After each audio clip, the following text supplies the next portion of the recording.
A cruz, a morte de Jesus, é um paradoxo. A cruz é um paradoxo.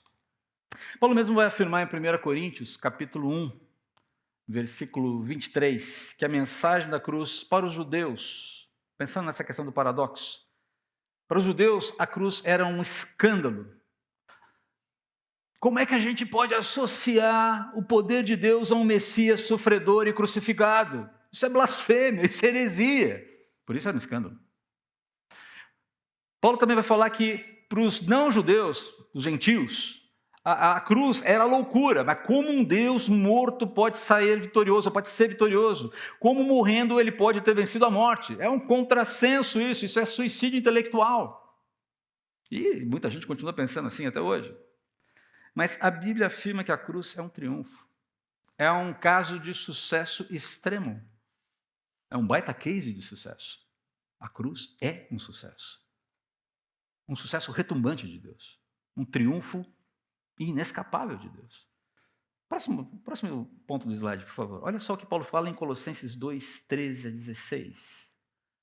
Vocês estavam mortos por causa dos seus pecados e da incircuncisão da sua natureza humana. Aqui ele estava falando da rebelião do homem contra Deus, da antipatia a Deus, de estarmos brigados contra Deus, contra a nossa natureza humana, antes da nossa conversão. É isso que significa a incircuncisão da nossa natureza. Olha o que ele vai falar na sequência. Então Deus lhes deu vida com Cristo, pois perdoou todos os nossos pecados. Ele cancelou o registro de acusações contra nós, removendo-o e pregando-o na cruz. Desse modo, desarmou, desarticulou o registro de acusações contra nós, removendo-os e pregando-os na cruz. Está resolvido. Está pago. Desse modo, desarmou os governantes e as autoridades espirituais e os envergonhou publicamente ao vencê-los na cruz. Ou seja, qualquer autoridade, seja humana, seja espiritual, de baixo, dentro da criação, foi literalmente desarticulada no seu poder de fazer qualquer coisa que impedisse o homem de estar reunido a Deus novamente. É só isso que a cruz significa. Mas a cruz é um sucesso que custou caro. Horror e triunfo coexistem na cruz. Repito, horror e triunfo coexistem na cruz. Horror e sucesso coexistem na cruz, como nós vamos ver agora. Próximo slide, por favor. Perceba como continua o capítulo 16. Jesus acabou de ser julgado na manhã de sexta-feira, ali por Pilatos, e o julgamento acabou com o seguinte veredicto: morte e morte por cruz. Foi isso que a população de Jerusalém pediu naquele momento. Mate-o e mate-o crucificado. É uma morte bastante, digamos, odiosa, vergonhosa. Não era uma morte limpa. Você se lembra de Gladiador? Lembra daquele momento em que Máximos é traído e é levado para ser morto pela guarda pretoriana? E vão fazer um golpe, dar um golpe nele e falar: me dê uma morte de soldado, uma morte digna. É óbvio que ele tinha algumas intenções com aquilo. Não era uma morte digna aqui. Era uma morte indigna.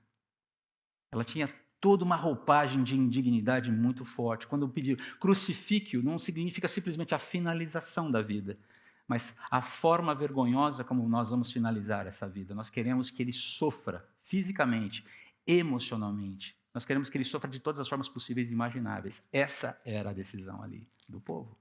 Será que a voz do povo é a voz de Deus? Vamos seguir. Os soldados levaram Jesus para o palácio. E aqui eu quero, antes de iniciar a leitura, eu quero só explicar para vocês o que nós vamos fazer. Eu quero acompanhar a leitura desse momento com algumas profecias bíblicas. Então, nós vamos permear a leitura desse texto com alguns textos em Salmos, Isaías, que falam a respeito do sofrimento do Messias. Os soldados levaram Jesus para o palácio do governador, lugar conhecido como Pretório, e chamaram todo o regimento. Oba, hoje vai ter diversão aqui, gente. Vamos lá. A ideia era essa. Era uma execução que envolvia requintes de crueldade, e a turma da chibata ficava animada nesses momentos. Vestiram Jesus com um manto vermelho, teceram uma coroa de espinhos e a colocaram em sua cabeça. Perceba que todo esse quadro é um quadro de deboche. Então o saudavam zombando: salve, rei dos judeus! Batiam em sua cabeça com uma vara, cuspiam nele e ajoelhavam-se fingindo adorá-lo. Quando se cansaram de zombar dele, e você está falando de cansaço de zombaria, não é uma coisa tão simples. Tiraram o manto vermelho e o vestiram com suas roupas, então o levaram para ser crucificado. Olha os ecos, o que está acontecendo aqui. Tem referências proféticas atrás. Isaías 50, 5, 6, o próximo slide. O Senhor falou comigo e eu ouvi. Não me rebelei nem me afastei. Ofereci as costas aos que batiam e a face aos que me arrancavam a barba. Não escondi. Arrancar a barba é um sinal de humilhação extrema. Não escondi o rosto daqueles que zombavam de mim e em mim cuspiam. Está falando aqui do servo sofredor. Todo esse arco de Isaías está se referindo ao servo que viria para sofrer por amor e para cumprir os propósitos de Deus dentro da realidade, dentro da história. Mas não para por aí, vamos lá, Isaías 52, 13 e 14. Vejam, meu servo terá êxito, um texto que nós lemos constantemente aqui na ceia, finalzinho de Isaías 52 e Isaías 53. Isaías 53 vai aparecer bastante em algum momento aqui. Vejam, meu servo terá êxito, será muito exaltado. Muitos, porém, ficaram espantados quando o viram. Seu rosto estava tão desfigurado que mal parecia humano, por seu aspecto quase não era possível reconhecê-lo como homem, dada a quantidade, ou dada a intensidade dos flagelos que Jesus sofreu. Já mencionei aqui em algum outro momento, em alguma outra pregação, se você quiser ter uma noção exata do que foi o sofrimento de Jesus, leia o livro Em Defesa de Cristo. Lee Strobel, ele entrevista o doutor, esqueci o primeiro nome dele, Dr. Matherell, o primeiro nome não me lembro, ele é um médico forense, PhD, médico forense, e ele faz uma descrição exata do que Jesus viveu, com base no relato bíblico. Não vou repetir aqui, é de embrulhar o estômago. Não foi uma morte, não foi uma execução limpa, foi suja, sórdida. Isaías 53, 5 a 7. Mas ele foi ferido por causa da nossa rebeldia e esmagado por causa de nossos pecados. Sofreu castigo para que fôssemos restaurados e recebeu açoites para que fôssemos curados. Olha o paradoxo aí, está vendo? Castigo para restauração, açoite para cura. Ele foi oprimido e humilhado, mas não disse uma só palavra. Foi levado como cordeiro para o matadouro, como ovelha muda diante dos tosqueadores. Ele não abriu a boca. E o texto continua. No meio do caminho, era comum que o condenado carregasse a própria cruz. Fazia parte desse processo de condenação, de morrer crucificado, e da humilhação, você carregar a cruz, porque era uma forma de você ser humilhado perante toda a população. É uma morte de bandido, a pior morte que havia. E é interessante que o texto continua aqui da seguinte forma: um homem chamado Simão de Cirene passava ali naquele momento vindo do campo. Os soldados o obrigaram a carregar a cruz. Era comum isso acontecer. As forças invasoras determinavam o que os outros poderiam fazer e simplesmente falavam: você aqui, larga o que você está fazendo e vem fazer isso aqui. Interromperam ali o dia de Simão Cireneu. Então perceba aqui que há uma situação trágica acontecendo e você está no lugar errado, na hora errada. E você é sacado da sua agenda, você é sacado da sua rotina para fazer o quê? Carregar a cruz de outro homem. Ser identificado com o sofrimento do outro homem. Puxa vida, não tinha coisa melhor para fazer? Por que eu fui pegar essa viela? Por que eu não entrei à direita ali, na rua anterior, ao invés de vir pela esquerda? Por que eu não peguei ali à esquerda, ao invés de entrar pela direita? Por que eu fui cair nesse lugar? Eu sabia, estou aqui agora e estou com o problema nas mãos. Basicamente, esse era um costume, era uma prática comum, porque o condenado, muitas vezes, não resistia sequer ao flagelo. Quanto mais carregar uma cruz até o local da sua execução. Jesus deveria estar extremamente cansado por conta dos flagelos que ele sofreu, ao ponto de não conseguir aguentar, talvez, o próprio peso. Mas ele tinha que carregar a cruz. E recebeu ajuda nesse momento. E é interessante ter essa informação aqui, porque eu não sei exatamente o que aconteceu com Simão. É mencionado que ele era pai de Alexandre e Rufo, que provavelmente eram conhecidos pelos leitores de Marcos e eventualmente se tornaram cristãos seguidores de Jesus. Mas o que me chama a atenção aqui é que Simão é uma ilustração muito interessante, uma ilustração impressionante sobre o custo do discipulado. Nós não sabemos se ele se tornou seguidor de Jesus. Mas é uma ilustração sobre o custo do discipulado. Identificar-se com Jesus tem um custo. Você tem a sua trajetória interrompida para participar dos sofrimentos de Cristo. Vem caminhar comigo, vem andar comigo, tome a si mesmo. Se você quer ser meu discípulo, negue-se a si mesmo, tome essa cruz e siga-me. Essa é a ideia. A agenda vira de cabeça para baixo muitas vezes. No primeiro momento você fala, cara, onde é que eu estou aqui? E depois a gente vai entendendo quais são os encaminhamentos de Deus. Mas tem um preço, tem um custo. A agenda de Simão foi interrompida. Ser identificado, poxa, eu não sou condenado, eu não fiz nada de errado, e eu estou tendo que me identificar, que me solidarizar com um sujeito que está sendo condenado da pior forma possível. Poxa vida, eu vou ficar sendo falado aqui em Jerusalém, não é verdade? É o custo do discipulado. É o custo da associação com Jesus. Eu tenho sido muito impactado pelas entrevistas e pela história do Mossab Youssef, o chamado filho do Hamas. E perceber como a trajetória desse rapaz, ela se tornou mais clara, ou os encaminhamentos para a sua vida se tornaram mais claros a partir do momento em que ele conheceu a Cristo. De como esse posicionamento, que custa a própria rejeição do pai, que custa a segurança, que custa o desconforto, que custa, digamos, a vida sempre sendo cercada por seguranças, policiamento, porque a vida dele está em risco. Como essa decisão de caminhar nessa direção é cristalina, é clara, porque Jesus é a referência, é a chave que mostra toda a realidade tal como ela é, de fato e de verdade. Não vamos imaginar que o custo para esse rapaz foi pequeno. Ele abandonou segurança, ele abandonou segurança da realidade na qual ele vivia, prestígio, posição, poder, e se voltou contra tudo isso, baseado na verdade revelada. Essa mudança não é humanamente possível. Ela só pode ser sobrenatural. Ela não é sustentada por mãos humanas, ela é sustentada pelo próprio Deus vivo que morreu e ressuscitou. É uma coisa impressionante.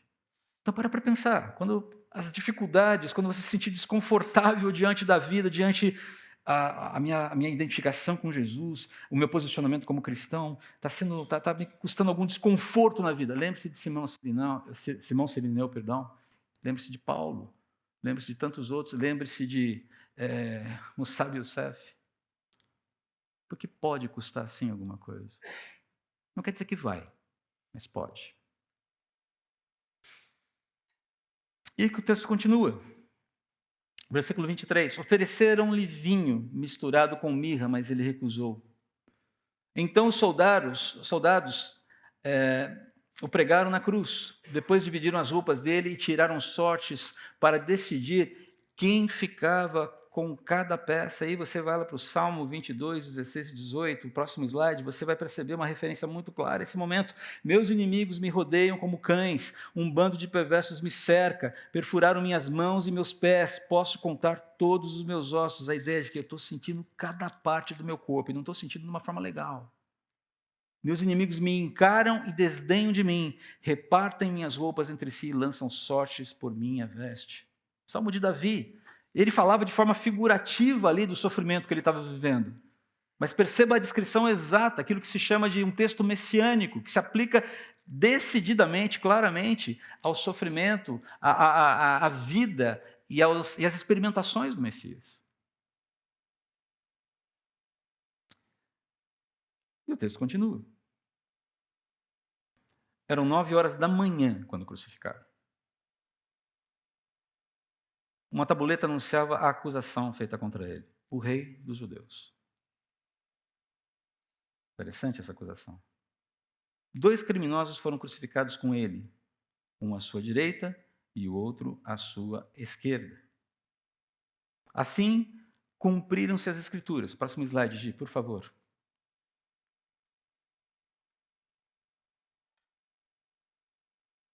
Que diziam: ele foi contado entre os rebeldes.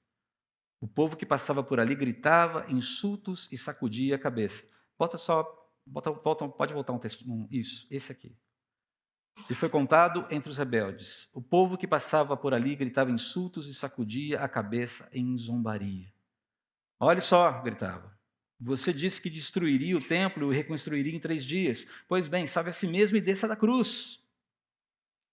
A ideia aqui é afrontosa. Você olha aqui claramente, e aí a gente pode ir para o Salmo 22 de novo, uma forma de provocar alguma reação de Jesus que não poderia de forma alguma acontecer. Desça da cruz se você é o Messias. Mostre que você tem poder de Deus. Mostre que você é o cara. Só que descer da cruz é fracasso. Descer da cruz é fracasso. E você vê todo esse quadro, novamente, retratado pelo Salmo 22. Eu sou um verme, eu me sinto um verme. A escória do mundo. E não um homem. Todos me insultam e me desprezam. Os que me veem zombam de mim, riem da maldade e balançam a cabeça. Esse é o que confia no Senhor? Cadê o teu Deus? Mostra o teu Deus, Jesus. Mostra que você é enviado dele. Essa era a zombaria dos líderes religiosos daquele momento, entendam? Essa turma que deveria entender, tá? Olhando para Jesus com um desprezo que nós não conseguimos sequer imaginar. Na cruz, pregado, já flagelado, cansado, exausto. Toda essa onda de acusações, de provocações, de deboche estão acontecendo. Versículo 33, ao meio-dia, 3 horas nessa jornada. Ao meio-dia desceu sobre toda a terra uma escuridão que durou 3 horas. Do meio-dia às 3 da tarde. Nós não sabemos exatamente como foi essa escuridão, um eclipse, nublou, ficou... Enfim, o fato é que não foi algo normal. Houve ali uma reação, uma condição temporal, uma condição ambiental diferente ali. Por volta das 3 da tarde, Jesus clamou em alta voz: Eloi, Eloi, lama sabachthani. Uma pergunta, né? Eloi, Eloi, lama sabachthani, que quer dizer: meu Deus, por que me abandonaste?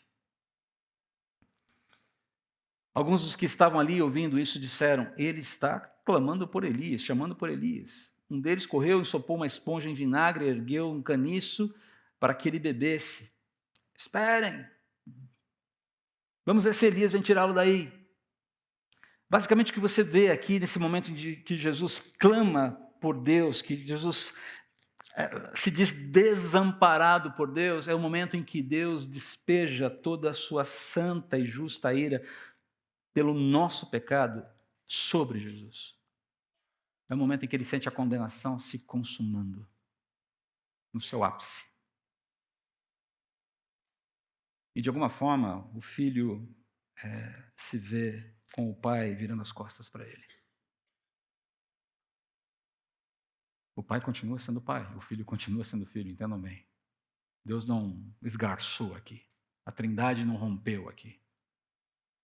Mas nesse momento, o filho sofre com a execução permitida pelo pai.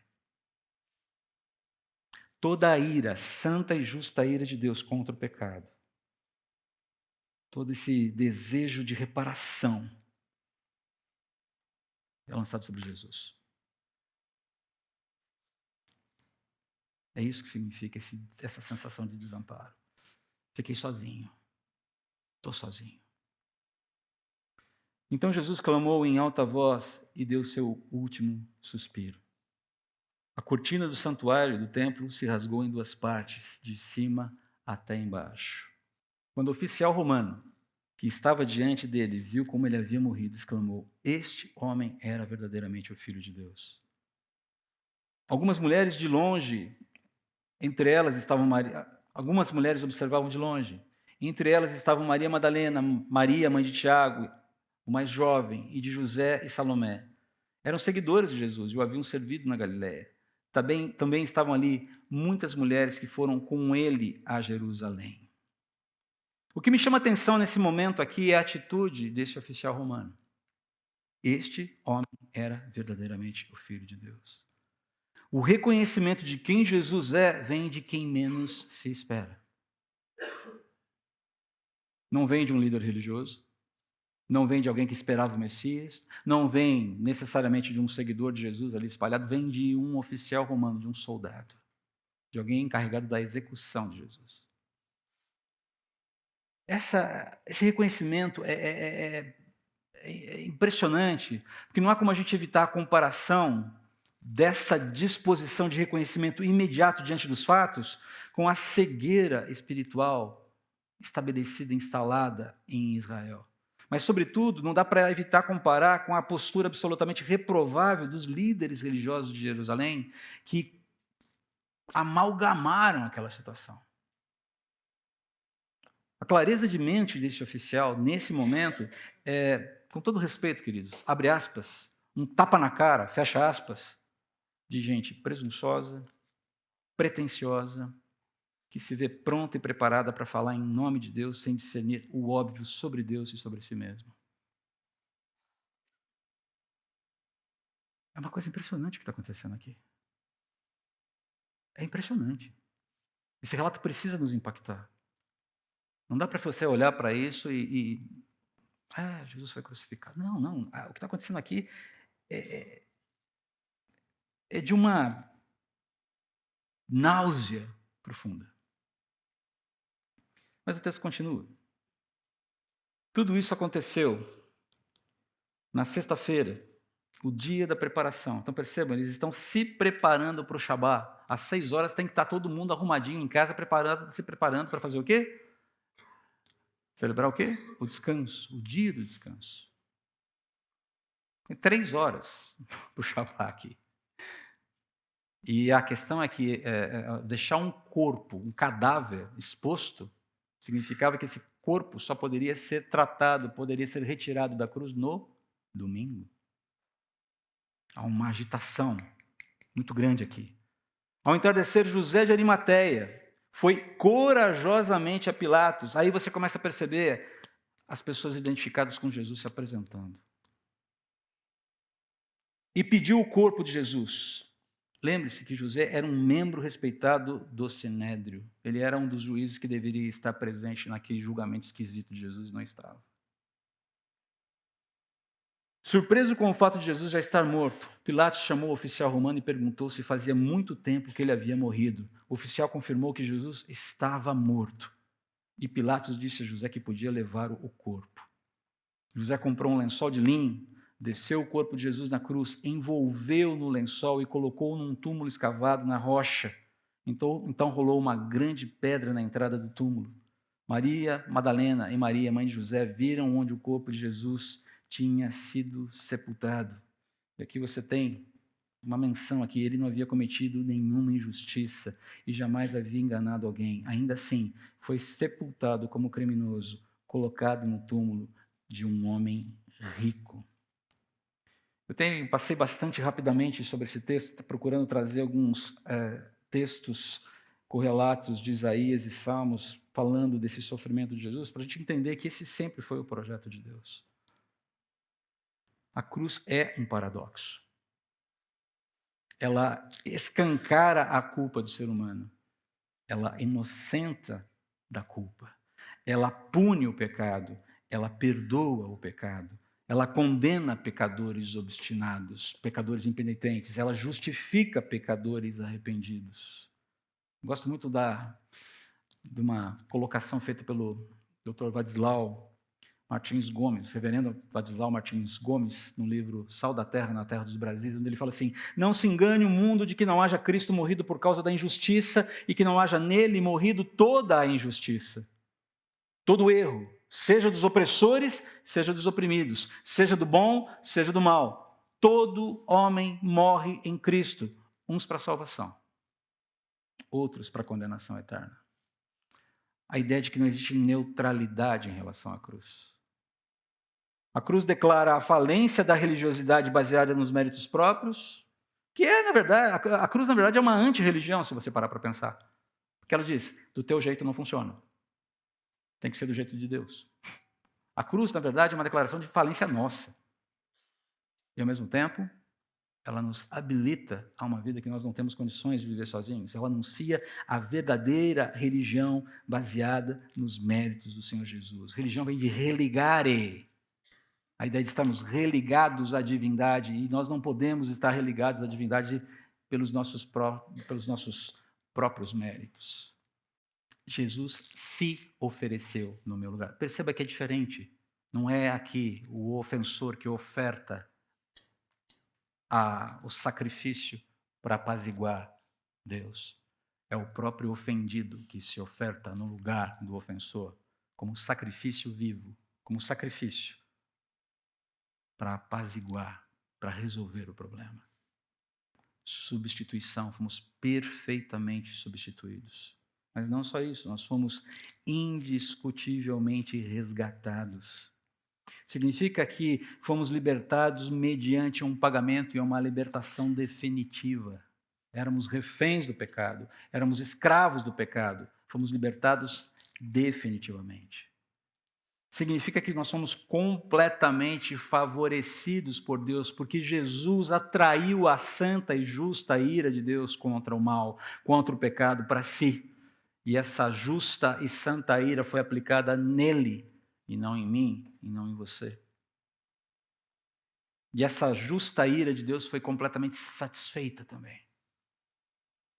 Significa que nós somos definitivamente reconciliados com Deus.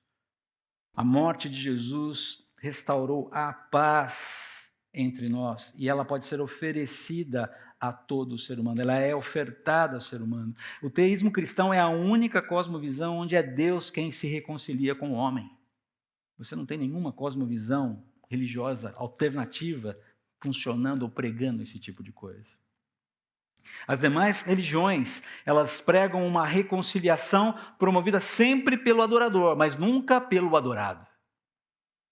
O cristianismo diz que a reconciliação foi promovida pelo adorado, pelo ofendido.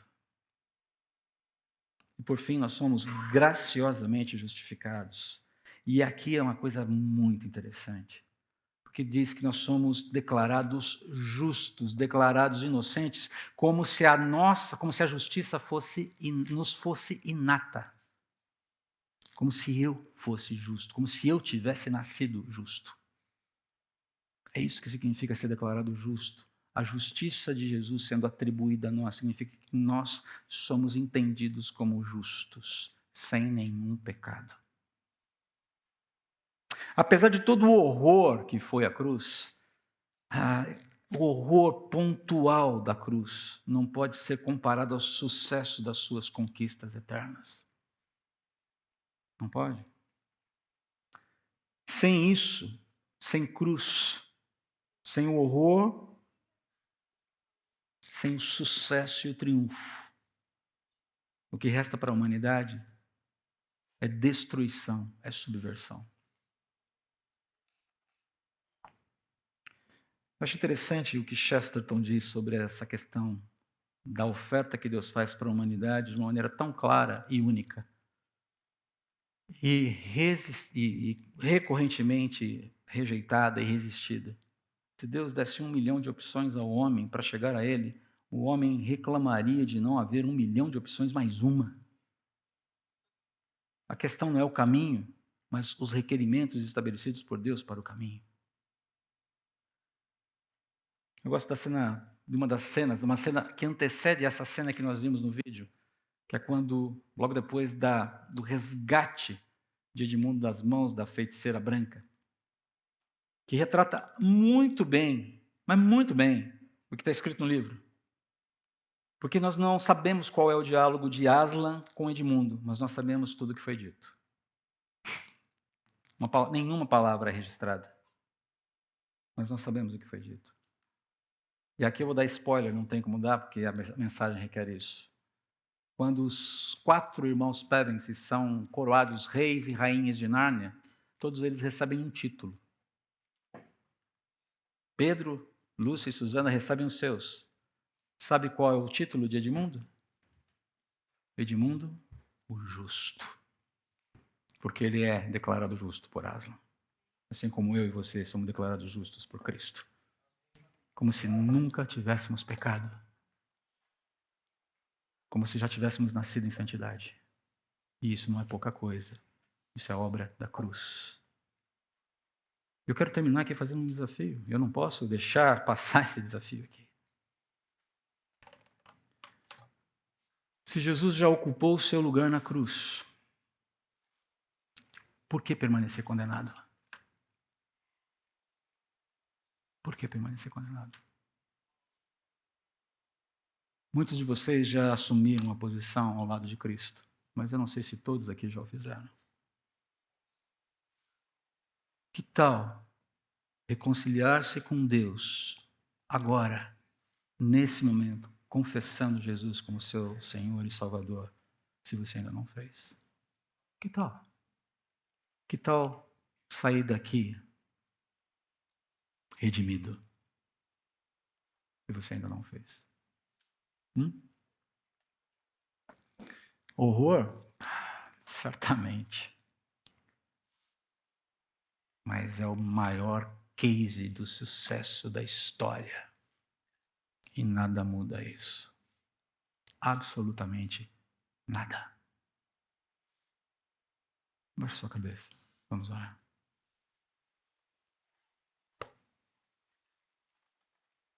Senhor, se alguém aqui nesse momento que ainda não se rendeu a Ti, Jesus, que ainda não fez as pazes contigo, Pai, pelos méritos maravilhosos de Jesus na cruz.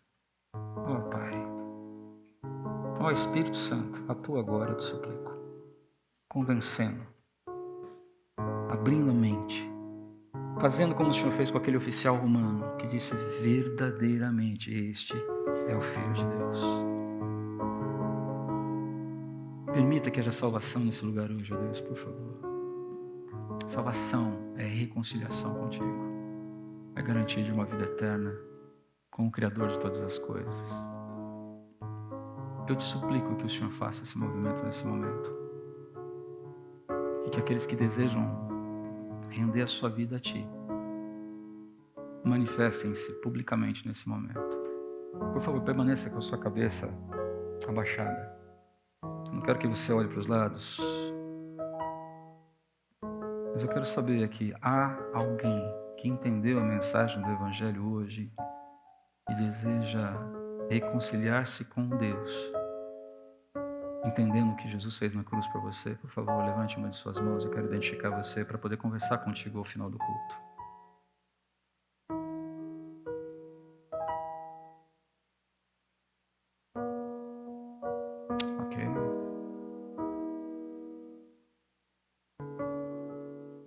Senhor, o Senhor conhece cada coração e o tempo de cada um. A minha responsabilidade como ministro do Evangelho é pregar a palavra. O convencimento vem do Senhor. Eu clamo ao Senhor que aqueles que são salvos aqui tenham um novo olhar, um olhar renovado de apreço, de carinho e de gratidão pelo que o Senhor fez na cruz por nós. Vamos participar da ceia agora, nesse momento. Que esse seja um momento de profunda gratidão e de compreensão do que nós fomos libertos e do que nós recebemos de maneira maravilhosa e do custo. Do custo. Obrigado por ocupar o meu lugar na cruz, por me resgatar, por me favorecer, por me reconciliar e por me declarar justo. Absolutamente justo. Em nome do Senhor.